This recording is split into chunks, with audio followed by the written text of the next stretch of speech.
Graphic design নিয়ে আমরা অনেক টিউটোরিয়াল দেখে থাকি, কিভাবে আমরা ইলাস্ট্রেটরে কাজ করব অথবা ফটোশপে টুলস কিভাবে আমরা শিখব, এই ধরনের টিউটোরিয়াল আমরা বেশিরভাগ সময় দেখে থাকি। কিন্তু কোন মেথড ফলো করে আমরা ডিজাইন করতে পারি, কোন মেথড ফলো করে আমরা ইলাস্ট্রেটর ফটোশপে কাজ করতে পারি, এই জিনিসটা নিয়ে কিন্তু আমরা খুব কমই ভাবি। ইংলিশ শেখার সময় যেমন আমাদের গ্রামার শিখতে হয়, তেমন ডিজাইন করার সময় অথবা ডিজাইন শেখার সময় আমাদের অবশ্যই কিছু প্রিন্সিপালস জানার দরকার, অর্থাৎ যেগুলোকে ডিজাইন প্রিন্সিপালস বলে। এই ডিজাইন প্রিন্সিপালস নিয়ে আমাদের যদি আইডিয়া না থাকে এবং এইগুলো ছাড়াই যদি আমরা ডিজাইন করতে যাই বা করি, তাহলে আমাদের ডিজাইন কখনই গুড ডিজাইন হয় না, ক্লায়েন্ট স্যাটিসফাই হয় না, আমরা নিজেরাও স্যাটিসফ্যাকশন পাই না। আসসালামু আলাইকুম, welcome to the clever learner. আমি তাসকিন তিস্তা, লিটল প্রোগ্রামারে আছি গ্রাফিক ডিজাইনার এবং ইউআইএক্স ডিজাইনার হিসেবে, এবং ক্লেভার লার্নারে আপনাদের ইনস্ট্রাক্টর হিসেবে থাকবো গ্রাফিক ডিজাইন কোর্সে। বিগত লেসনসে আমরা শিখেছিলাম গ্রাফিক্স কি, কেন শিখবো এবং গ্রাফিকের কোন কোন ক্যাটাগরি নিয়ে আমরা কাজ করতে পারি। আজকে আমরা জানবো গ্রাফিক ডিজাইনের প্রিন্সিপাল সম্পর্কে। প্রথমে আমরা একটু দেখি যে what is the meaning of design principles. এখানে ইংলিশে অনেক কিছু লেখা আছে, যদি সংক্ষেপে বলতে হয় সংক্ষেপে বলবো, তার আগে আমি একটু বলি এখানে কী লেখা আছে। যে ডিজাইন প্রিন্সিপালস আর rules that will help guide you and your team while making important decision throughout your project, whether they are high level and universal or specific to your project or product. They have the power to unify all your collaborators around what is most important to you and your users.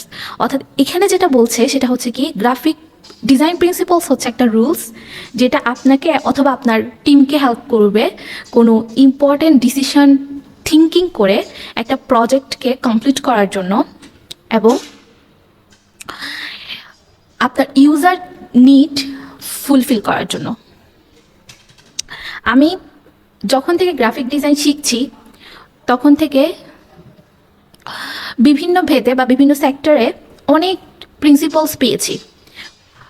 অনেকে অনেক ধরনের principles তারা follow করে থাকে, কেউ 7টা করে, কেউ 8টা, কেউ 10টা, কেউ 12টা, কেউ 13টা। তো আমি মূলত এর মধ্যে যেগুলো বেশি ইম্পর্টেন্ট সেগুলো নিয়ে আলোচনা করবো আপনাদের সাথে পুরোটা সময়। আজকে ছোট্ট একটাই প্রিন্সিপালস নিয়ে আলোচনা করবো, একটা ক্যাটাগরি নিয়ে। সেটা হচ্ছে খুবই ইম্পর্ট্যান্ট এবং সবচেয়ে আমি মনে করি ফার্স্ট প্রায়োরিটি দেওয়া উচিত এটার, এমফাসিস, অর্থাৎ বৈশিষ্ট্য। কোনো কিছু আমরা করবো, এটার বৈশিষ্ট্য ঠিক আছে কি হতে পারে। ছোট্ট একটা এখানে উদাহরণ দেখতে পাচ্ছেন যে এখানে একটা ফ্লায়ার ডিজাইন দেখা যাচ্ছে, বা বলা যায় খুবই একটা হচ্ছে কি পোস্টার ডিজাইন দেখা যাচ্ছে। তো একটু ভাবি যে পোস্টার ডিজাইনে আসলে কি দেখা যাচ্ছে, তাই তো? আপনাদের এলাকায় একটা আর কি কনসার্টের আয়োজন করেছে, মিউজিক কনসার্টের। এখন সে মিউজিক কনসার্টের পোস্টার ডিজাইনের দায়িত্ব পড়েছে আপনার উপর। এখন আপনি ওই মিউজিক কনসার্টের একটা পোস্টার ডিজাইন করবেন, আপনি কি এমনিতেই ডিজাইন করে ফেলবেন? না, অবশ্যই না। আপনাকে ডিজাইন করার আগে ভাবতে হবে অডিয়েন্সের নিড কি, অডিয়েন্সের ভেন্যুটা কোথায়, তারা কোথায় এসে আর কি তারা কোথায় এসে কনসার্টে জয়েন করবে, এবং এই কনসার্টটা কি রাতে হচ্ছে নাকি দিনে হচ্ছে। দেখেন কয়টা জিনিস আমি ভেবেছি। একটা হচ্ছে, প্রথম হচ্ছে কি অডিয়েন্সের নিড, দেন হচ্ছে কি ভেন্যুটা কোথায়, দেন হচ্ছে কি রাতে হচ্ছে নাকি দিনে হচ্ছে। এরপর হচ্ছে কি এই কনসার্টে জয়েন করার জন্য আপনার কত টাকা কস্ট দিতে হবে। তাহলে আমি 4-5টা জিনিস নিয়ে ভেবে ফেলেছি। এরপর আপনার ব্রেইনের মধ্যে আপনি সব ইনফরমেশন অর্গানাইজ করে একটা লেআউট ক্রিয়েট করবেন, ঠিক আছে? একটা লেআউট ক্রিয়েট করবেন, একটা আউটলাইন ক্রিয়েট করবেন, এবং সেই আউটলাইন থেকে আপনি ডিজাইনের দিকে মুভ করতে পারেন। আউটলাইনের মধ্যে আপনার থাকতে হবে যে আপনার কি কি বিষয়গুলো ইম্পর্টেন্স দিতে হবে। প্রথমে হচ্ছে একজন মানুষ যখন কোনো প্রোগ্রামে জয়েন করবে, সে দেখতে চাইবে প্রোগ্রামের কত তারিখ এই প্রোগ্রামটা আয়োজন করা হচ্ছে। সো ডেটটাকে আপনি ফোকাস করবেন সেই পোস্টারের মধ্যে, দেন ভেন্যু, কোথায় এই প্রোগ্রামটা হচ্ছে, দেন টাইম, অ্যান্ড লাস্টলি হচ্ছে কস্ট। সো 4টা জিনিস আপনার থেকে কি করতে হচ্ছে, ফোকাস করতে হচ্ছে আপনার পোস্টারের মধ্যে। সো এই যে ইনফরমেশনগুলো এগুলো হচ্ছে একটা ডিজাইনের বৈশিষ্ট্য, অর্থাৎ এই ইনফরমেশনগুলো ছাড়া আপনার পোস্টার ডিজাইনটা হবে না। সো প্রথমে আসতেছে আপনার এমফাসিসটা আপনার ঠিক করতে হবে, আপনার মেন্টালি আউটলাইন করতে হবে, দেন গিয়ে আপনি ডিজাইনে মুভ করতে পারবেন। তো এটাই সবচেয়ে ফার্স্ট প্রায়োরিটি আমার মনে হয় ডিজাইন প্রিন্সিপালসে।